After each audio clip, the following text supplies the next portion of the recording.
잠언 17장 16절에서 20절. 제가 잠언 17장 16절에서 20절까지 내용을 읽어보겠습니다.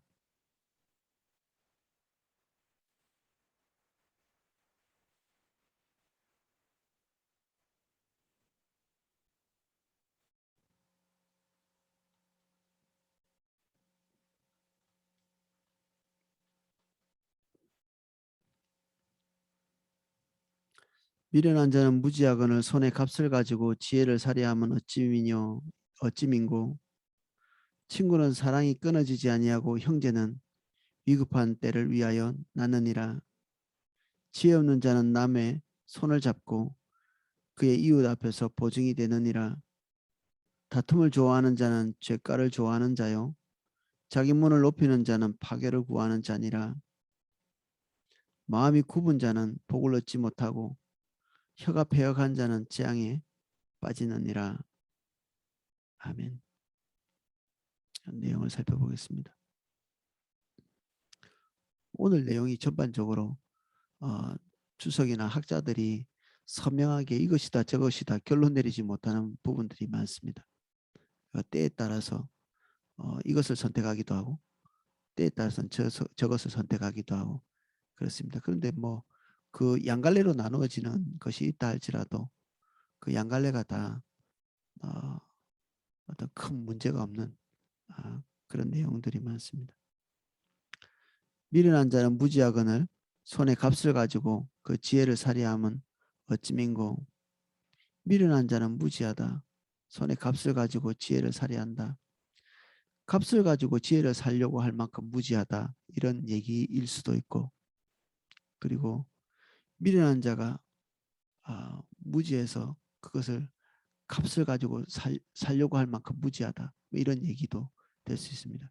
미련해서 돈 주고 지혜를 살려고 할 만큼 그런 무지를 얘기하기도 하고, 그리고 돈 주고 살려고 하는 한 면에서는 이 하나님의 지혜, 이 지혜를 돈 주고 살려고 하는 그런 불순함, 이 우리 시몬이 하나님의 성령이 임하시는 것을 보고 자기가 돈을 주고 그 성령 임하시게 하는 그 기도를 할 수 있도록 해달라고 이렇게 제안하거든요. 베드로가 그걸 보고 깜짝 놀라죠. 아마 베드로가 아나니아와 삽비라 사건 이후가 아니었으면 벌써 빌립은 죽었을지도 모릅니다. 그가 아나니아 삽비라에게 임한 그 준엄한 하나님의 심판 이런 것들을 보고 어느 정도의 두려움을 가지고 이 빌립을 대했던 것 같아요. 그래서 함부로 입에서 어떤 것을 규정하는 이 말을 하지 않고 혹시 하나님이 사하여 주실 수 있으니 회개하라고 이렇게 권면하고 그가 이제 회개하고 돌이킬 수 있도록 돕죠. 우리는 이 땅에 있는 원리를 가지고 하늘의 것도 살 수 있을 걸로 이해를 하기 때문에 세상에 있는 힘을 하나님의 그 능력보다 더 숭상하는 그런 꼴이 되는 거예요. 하나님의 은혜를 하나님의 은혜를 획득하기 위해서 세상 것을 붙드는, 그래서 우리의 그 세상 것에 대한 집착의 연장이 영적인 것까지 이렇게 침범해서 넘어오는, 그래서 우리가 그 지식을 많이 가지고 그 영적인 특별히 지식을 가진다고 우리가 하나님의 것을 획득할 수는 없죠. 성경을 백동하는데도 놀랍게도 하나님의 길로 가지 못하고 그것이 무슨 뜻인지도 알지 못하는 경우가 있습니다. 그냥 백독했다는 그거 자랑 외에는 남는 것이 아무것도 없는, 그 일전에 말씀드린 리처드 파인만 이 그 맨해튼 계획이라고 원자탄을 만든, 그래서 2차 대전을 종식시킨 그런 물리학자인데, 이 사람이 자기가 MIT 학생들과 자기와의 비교를 이렇게 하면서 놀랍게도 MIT에 있는 다른 학생들은 자기와 비슷한 지식의 양을 가지고 있는데 그들이 가지고 있는 그 똑똑한 머리가 공부해낸 그 지식들이 실제적인 문제를 해결하지 못하는, 과학적 난제를 해결하지 못하는 그러한 지식이었다. 그것에 비해서 본인은 지식의 양은 뭐 비슷한데 본인에게 주어진 그 과학적 난제들을 그 지식을 가지고 풀어내는, 이게 그들과 다른 그 MIT 학생들과 다른 면이라고 이렇게 이해했는데, 저는 그것을 보면서 충분한 그 좀 이해가 되는 것 같았습니다.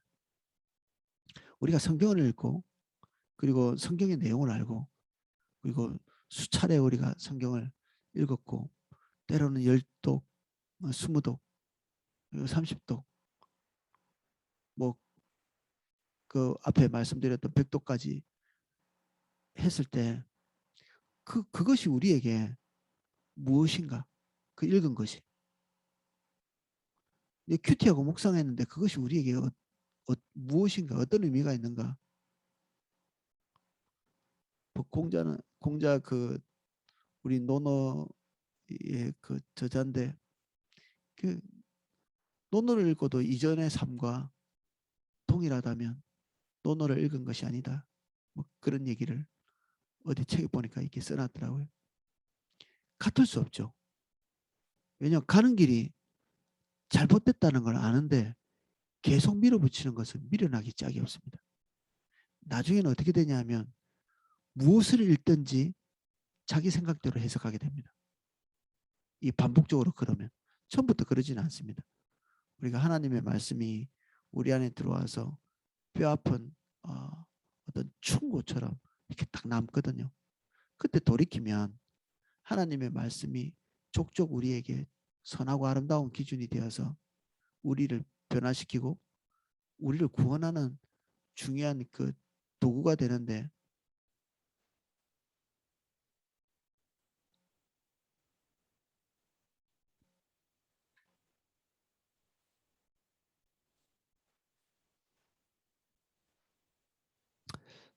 중요한 도구가 되는데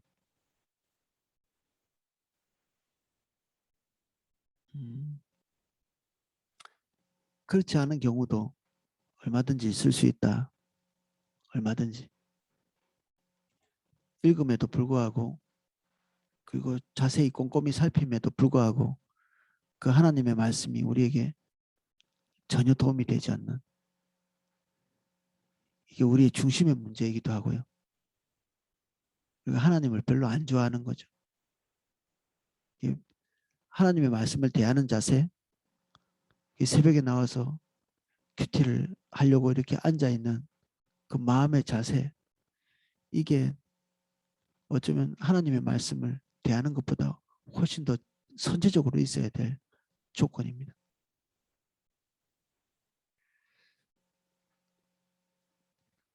그래서 지혜를 살려고도 하지 않겠죠. 어떤 사람들은. 화요 모임이 지금 이제 대면으로 재개되지 않을까 생각이 드는데, 화요 모임에 찾아오시는 분들도 마찬가지죠. 사람들이 화요 모임 올 때 제가 한 10년 이전에는 교회에서 그냥 사역을 하지 않고 평신도로 있으면서 봉사를 했는데, 그때 차량 운행을 이렇게 하면서 그분들이 화요 모임에 왔다가 돌아가는 그 목적들이 주님을 찾고 주님과의 관계를 회복하고, 이것이 거의 주된 목적이 아니었고요. 그들의 영적인 허영심을 채운다든지 그리고 은사를 받으려고 한다든지 그리고 개인적인 문제를 해결하기 위해서 오는 경우가 되게 많았거든요. 그들이 여기까지 오는 데는 많은 희생을 치르면서 왔죠. 새벽부터 일어나서 먼 길을 버스를 여러 번 갈아타고 오는 사람들도 있었는데, 그 무서운 열심이 자기 목적에 그냥 불과한, 그래서 하나님의 은혜를 살려고 하는, 오늘 우리 십자가 복음 그 공부하는 그 본문이 인본주의인데, 이 인본주의가 하나님을 이용해서 그 자기 뜻대로 뭔가를 이루려고 하는 것이 기복신앙인데, 그 기복신앙으로 살다 보면 하나님이 우리의 삶에서 이렇게 하나님의 임재를 거두게 됩니다. 하나님의 임재를 거두게 되면 그 다음에 우리가 해야 될 게 뭐냐면 우리도 다른 사람처럼 행동을 꾸며대고 다른 사람이 하는 것하고 비슷하게 만들어서 두 가지죠. 사람들의 평판에서 벗어나지 않고 두 번째는 나의 불안감을 상쇄하는 하나님의 역사가 일어나지 않으면 우리 마음에 조바심이 생기고 주님이 함께 하시지 않는다는 사실 때문에 그것이 어떻게 해서 이렇게 일어나게 됐는지 면밀하게 살피는 것이 필요한데 이것이 올 때 첫 번째 우리가 반응하는 것이 진식되지 못하면 우리가 다른 사람이 하는 행동을 똑같이 따라하면서 스스로를 위로하는 거죠. 겉으로는 거의 표가 나지 않습니다. 이게 자기 자신만 합니다. 그래서 그 행동이 즐겁지 않고요. 무한한 인내심만 요구하게 되고 그리고 그 행위를 한 것에 대해서 그냥 자랑거리만 되는 그것이 우리에게 주는 그 영적인 유익이나 그것을 통해서 얻는 것이 주님 그분이 아닌 다른 것을 얻으려고 시도하기 때문에 계속 하나님의 말씀을 듣는데도 어긋나게 해석하고 적용하는 그래서 산 넘어 산이죠. 미련하다는 말이 우리에게는 재앙같이 큰 지적입니다. 미련하다. 이거는 우리의 뜻을 관철하기 위해서 몸부림치는 경향성이 사라지지 않는다는 얘기거든요. 우리의 뜻대로 하려고 하는 성향, 계속하는 것. 이때까지 살아온 대로 하나님께서 번번이 지적하심에도 불구하고 우리가 살아가는 패턴을 고수하는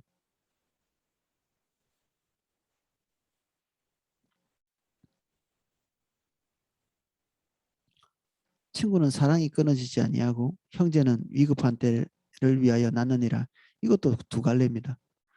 이 친구와 형제가 점층적인 어떤 관계를 얘기하는 거냐 그냥 친구가 좀 더 친해지면 형제처럼 된다는 거냐 아니면 친구는 친구고 형제는 그야말로 혈족의 친구냐 이게 이제 두 갈래 해석을 제가 본 주석들에는 똑같이 이 양갈래로 나누어서 해석하고 있더라고요.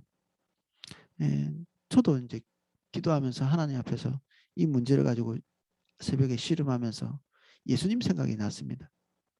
예수님께서 단적으로 딱 제시하시는 것이 누가 내 형제요 내 어머니냐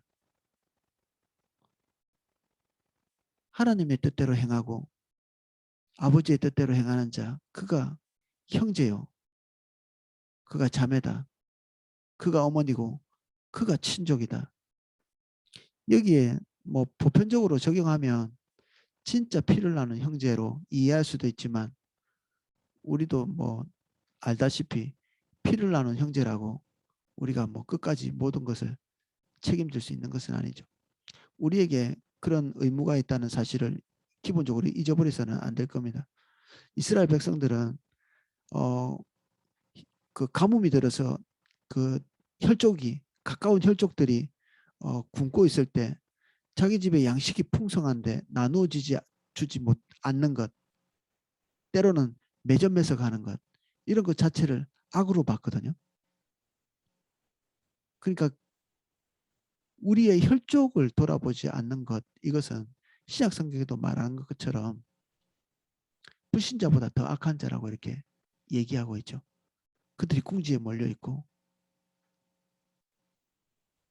그리고 심각한 그 어려움에 처해 있는데 우리가 그들을 나몰라라 하는 것 자체가 하나님께서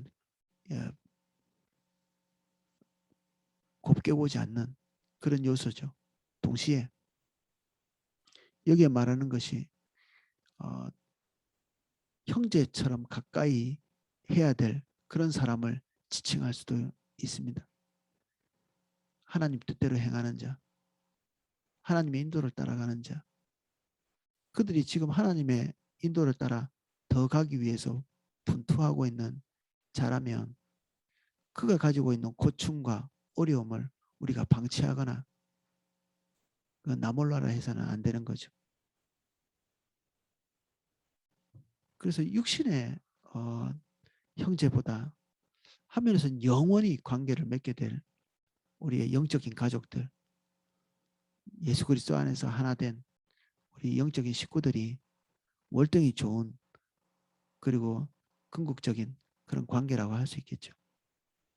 그러면 상대방의 필요를 채우라고 배운 우리의 그 배움이 항상 우리의 촉각 속에 이렇게 있죠.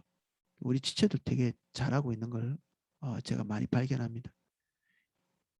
구체적으로 돕기 위해서 자기의 사비를 타는 일들도 많고, 그리고 자기가 핸디캡이 있음에도 불구하고 그 섬기러 갈 때 자기가 피해를 볼 수 있는 그런 것도 다 감수하고 형제를 돕기 위해서 이렇게 나서기도 하고, 그런 부분들을 볼 때 정말 너무 감사하더라고요. 너무너무 감사하다. 이런 교회 공동체 안에 있다는 것 자체가. 그리고 그런 도움들은 세상에는 존재하지 않는 거죠. 세상에 누가 사심 없이 상대방을 돕는 그런 사람이 많이 있습니까? 결국에는 자기중심적인 목적들이 어느 정도는 다 있는 거죠. 그러나 우리가 주님을 따라가고 있고 여기에서는 주님 외에 다른 사심이 없죠. 주님이 기대하시는 것들을 하기 위해 또 주님의 성품을 우리가 소유한 자로서 순전한 마음으로 형제의 어려움을 돌아보고 돕는, 상대방의 필요에 민감한 그런 사람이 되는 것이 주님 기뻐하시는 사람이 되는 거죠. 지 없는 자는 남의 손을 잡고 그 이웃 앞에서 보증이 되느니라. 하나님의 성령의 인도를 받지 않고, 그 전에도 이 부분에 대해서 같이 나누었는데, 이게 순전히 자기 명예를 위해서, 자기 이미지를 위해서 상대방을 에게 이렇게 자신을 맡기는, 자기의 권리를 맡기는, 이것은 자기를 송두리째 잃어버릴 수 있고 정말 지켜야 될 자기의 그 가족과 그리고 하나님 앞에서 자신의 삶을 평강하게 인도하는 것을 완전히 무너뜨릴 수 있는 아주 위험한 행동이기 때문에 두려워해야 됩니다. 위에 있는 것은 우리가 가지고 있는 것을 소유를 가지고 상대방을 섬기는 것인데, 밑에 있는 것은 무한 책임을 지는 거죠. 그 사람이 자기 탐심으로 가고 있는 길인지 아니면 뭐 어떤 다른 목적이 있는지, 그가 절제가 있는지 절제가 없는지 이런 것도 알지 못한 채 그냥 그가 처해 있는 상황만 해결하는, 우리는 다른 사람을 도울 때 그 상황이 어떻게 벌어졌는지를 주님께 물을 필요가 있습니다. 그 상황이 이게 탐욕의 일한 것이면 우리가 밑빠진 독에 물 붓기처럼 할 수 있거든요. 근데 이것을 분별해내는 것이 쉽지 않습니다.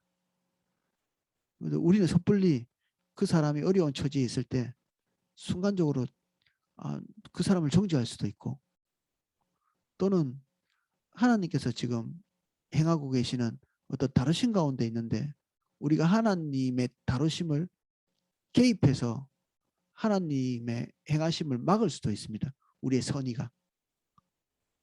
그래서 이게 어디로부터 왔는지 아는 것 어렵죠. 그래서 이게 어제 말한 것처럼 한 가지 룰 그리고 한 가지 법칙이 우리 마음을 이렇게 놓이게 하지 못한다는 얘기입니다. 이렇게 하는 것, 이런 법칙이 있었지 그대로 쑥 갈 수 없어요. 어떨 때는 우리가 우리의 희생을 치르면서 도움을 줘야 될 때가 있지만 하나님께서 개입하시는 어떤 고통 속에 있는 그런 것은 우리가 묵묵히 기도하면서 지켜봐야 될 그런 데도 있는 것이죠. 때로는 정말 하나님께서 엄중하게 다루시기 때문에 우리의 행동을 금하실 때가 있습니다. 어떤 사람의 고통은 엄중함을 동반하고 있는 경우가 있습니다. 그래서 우리는 하나님께 무엇을 하든지 세심한 촉각을 곤두세울 필요가 있습니다. 주님의 기대가 어디에 있는지. 예수님도 긍휼함이 있으셨지만 그 긍휼함에는 항상 방향성이 있었습니다. 진리를 따라 행하신 거죠. 하나님께서 어떤 일을 어떻게 돕기를 원하시는지 면밀히 살피시고 그것만 하신 거죠.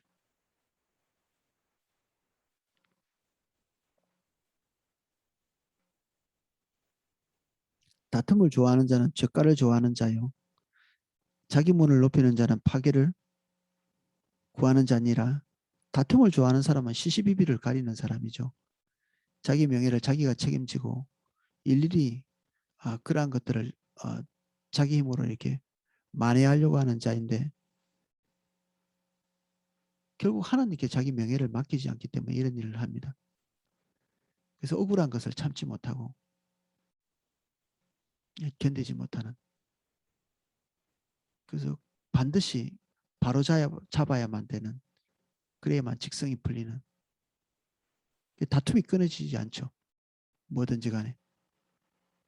어떨 때는 상대방이 전혀 잘못한 것이 없는데 자기의 굽어진 마음으로 인해서 잘못 알아듣고 시시비비에 뛰어드는 그런 사람도 있습니다. 마음이 대단히 휘어져 있는 거죠.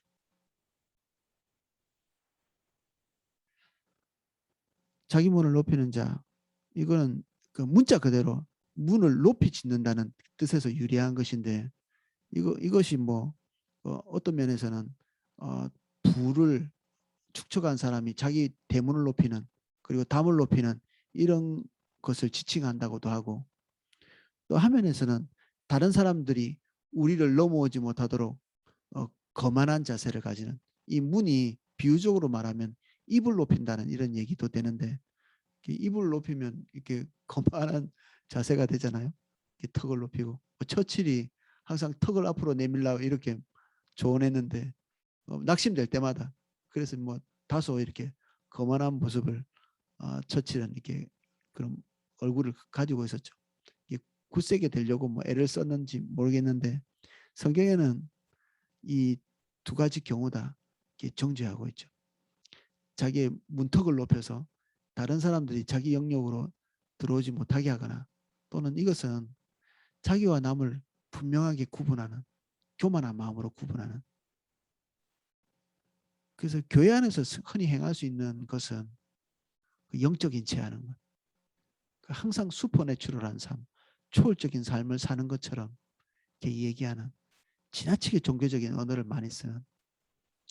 그래서 지금 우리가 공부하게 될 완전한 진리, 토털 트루 저 책을 보면 우리가 세상에 나가가지고 말을 할 때 세상 사람들하고 소통이 안 되는 경우가 있는데 그런 경우가 어떤 경우냐면 우리가 가지고 있는 종교적인 언어가 너무 이렇게 익숙한 거예요. 우리가. 그래서 진리를 전할 때 우리가 익숙한 진리의 용어들, 그 종교적인 용어들을 너무 많이 쓴다는 거예요. 그러니까 우리는 너무 종교적이 된 거죠. 한 해, 두 해, 그 10년, 20년, 30년 어떤 분은 평생을 주님 안에 있었기 때문에 종교적인 용어가 몸에 배어 있는데 세상 사람들은 우리의 말을 알아듣지를 못하는 거죠. 이 단어 자체를 모르기 때문에. 우리가 세상에서 이렇게 살아갈 때는 우리의 신분이 그리스도임을 숨기라는 것이 아니라 그들과 소통할 수 있는 언어의 그 세련됨이 있어야 되겠죠. 그래서 세상에서 말할 때 우리의 종교적인 언어를 어떻게 재해석해서 말할 수 있는가 이런 고민들도 우리에겐 필요합니다. 문턱을 낮추는 거죠. 우리가. 그들이 우리를 넘어서 그리스도께로 갈 수 있도록 우리 언어가 항상 준비되어 있어야 될 필요가 있습니다. 저도 이게 언어에 대해서 신경을 되게 많이 쓰는 게 정확한 단어를 써보려고 애를 쓰기도 하고 한면에서는 종교적인 용어를 너무 많이 써가지고 도리어 그냥 말 하나 만화인 은혜 많이 받으십시오. 뭐 이런 얘기들.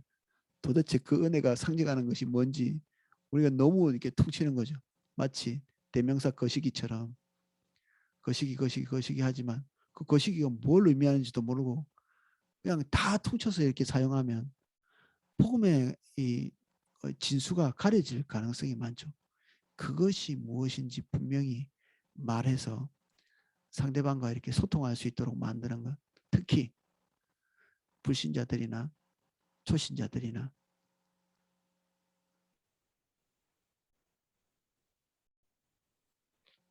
그리고 우리가 같은 믿는 자들 안에서도 우리가 지나치게 경건한 채 하지 않는 우리 하나님의 길로 가는 것을 이렇게 권면하고 이런 것들은 당연히 해야 될 일인데 종교적인 우월감을 가지고 서로 어떤 그 자기 자존심을 드러내려고 하는 것들은 대단히 나쁜 일이죠. 나쁜 일입니다. 이거보다 더 나쁜 일이 없을 만큼 그런 곳에 들어갔다면 우리 지체들에게서 그런 것들을 잘 볼 수 없는데 만약에 들어갔다면 되게 나쁜 징조이기 때문에 빨리 돌이키고 나와야 합니다. 나쁜 징조입니다.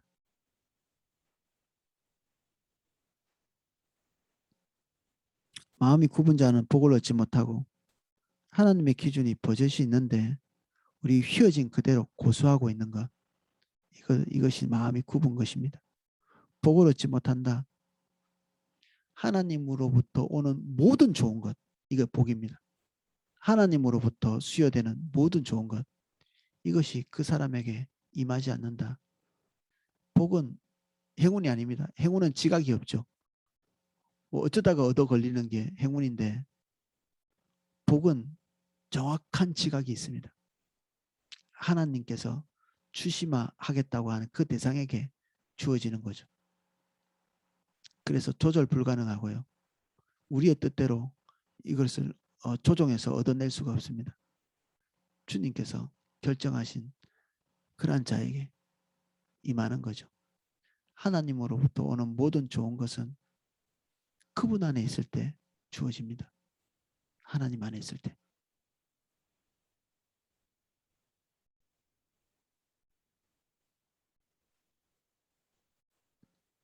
혀가 패역한 자는 재앙에 빠지느니라. 마음이 굽은 것이 패역한 언어로 나오는 거죠. 마음이 굽어 있는데 말이 당연히 휘어지겠죠. 패역한 것이나 굽은 것이나 언어가 똑같은 말입니다.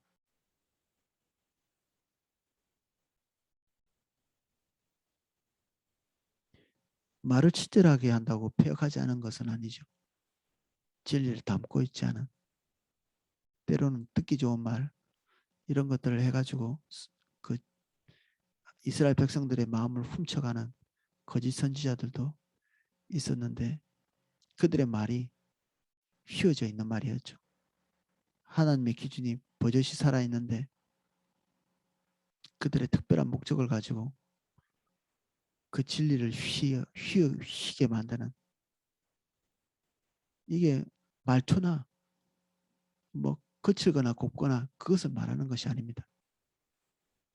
그것이 진리를 반영했느냐 진리를 반영하지 못했느냐 여기에 달려 있는 거죠.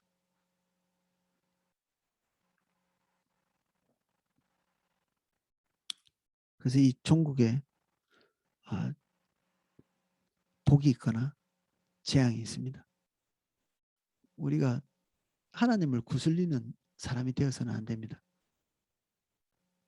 우리가 순전한 마음으로 하나님께서 우리에게 주신 기준 그리고 그분의 성품의 기준 그리고 그분이 우리에게 오셔서 늘 제시하시는 그 말씀 그 말씀을 소중히 여기고 붙드는 것 그분이 소중한 사람은 그의 말씀이 소중합니다. 자기 뜻대로 사는 것보다 훨씬 그 길을 좋아하기 때문에 도리어 자기 뜻을 미워하는 그런 사람에게 하나님께서 당신이 가지고 있는 모든 종류의 것 그것이 뭐 물질적이든 아니면 정서적이든 영적이든 하나님께서 판단하실 때 우리에게 필요하다고 생각되는 모든 종류의 것을 다 베푸시죠. 우리는 감사할 것밖에 없어집니다.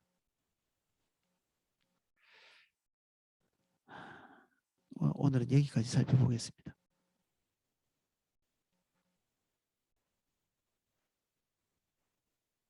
지식이 우리를 교만하게 한다고 말씀하시기도 했습니다.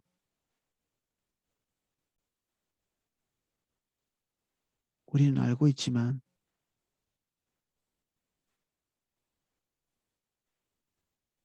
부드러운 마음을 상실할 때 그 말씀이 쌓이는 것 자체가 우리에게 도리어 심판의 요소가 됩니다.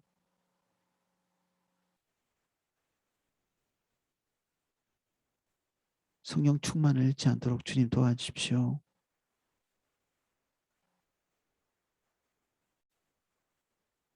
말씀의 기준만이 높아져서 우리에게 산더미 같은 짐으로 여겨지지 않도록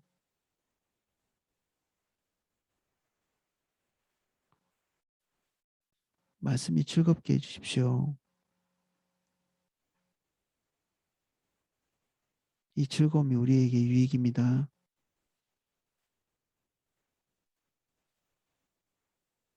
말씀을 즐거워할 수 있게 해주십시오. 주님을 즐거워하고 기뻐하기 때문에 주의 말씀이 우리에게 전혀 고역이 아니고 고달픈 숙제가 아니고 가벼운 마음으로 따라갈 수 있는 우리 간절히 사모하는 온전한 기준, 꿀송이보다 더 단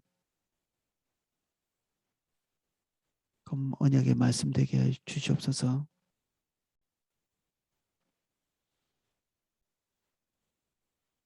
주님, 우리가 좋은 바시길 원합니다. 30배 또는 60배 그 100배의 가치를 가진 인생을 살 수 있도록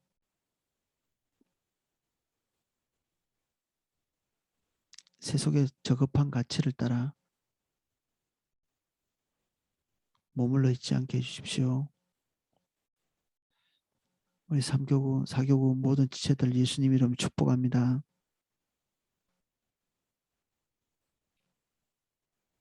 아무렇게나 살지 않게 해주십시오. 하나님의 소중한 기준 하나도 놓치지 않기 위해서 분투하는 저희들 되게 해주십시오. 이 말씀이 살아있는 말씀이 되어 우리의 각종 난제에 봉착할 때 성령에 의해서 생각나는 그 모든 것을 하나님의 의중대로 풀어헤칠 수 있는 지식이 되게 해주십시오. 날마다 명철해지게 해주세요. 날마다 명철한 지각을 주옵소서. 우리 안목이 더 많이 열리게 해주십시오.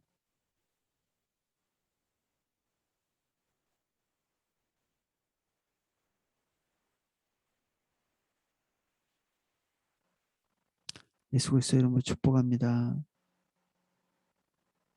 우리 안목이 더 열어지기를 예수 그리스도의 이름으로 축복합니다.